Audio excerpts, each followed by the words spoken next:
Use a box cutter to cut the plastic bands holding the box shut, then remove the lid.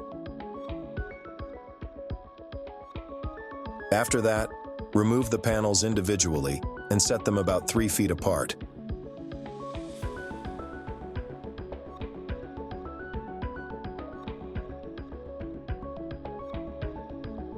Be sure that the panel with the motion sensor is on the right side when viewing the walkthrough from the feet. Next, remove the detection head from the box and set it between the panels with the control panel facing the ground.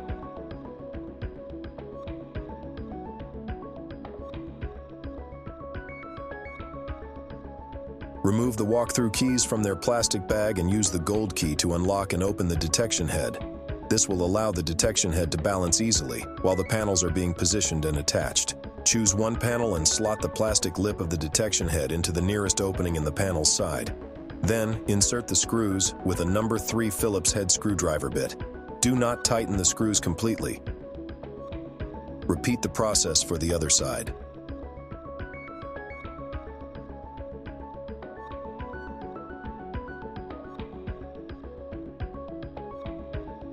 Then insert the power supply cable into the panel that will stand nearest to the power outlet during charging.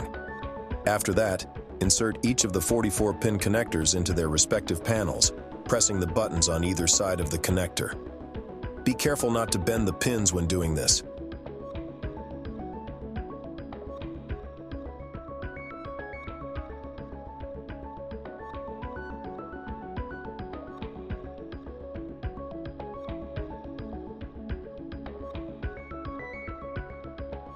Next, remove the beacon light crosspiece from the box.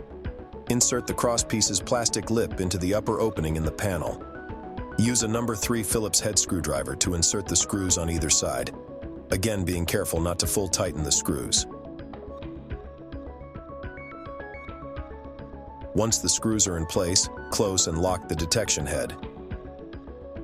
Extract the power cord from the base of the appropriate panel, the same panel into which the detection head power cord was inserted. To avoid pinching the cable, be sure to insert the cable into the slot in the walkthrough boot. Finally, stand the walkthrough up.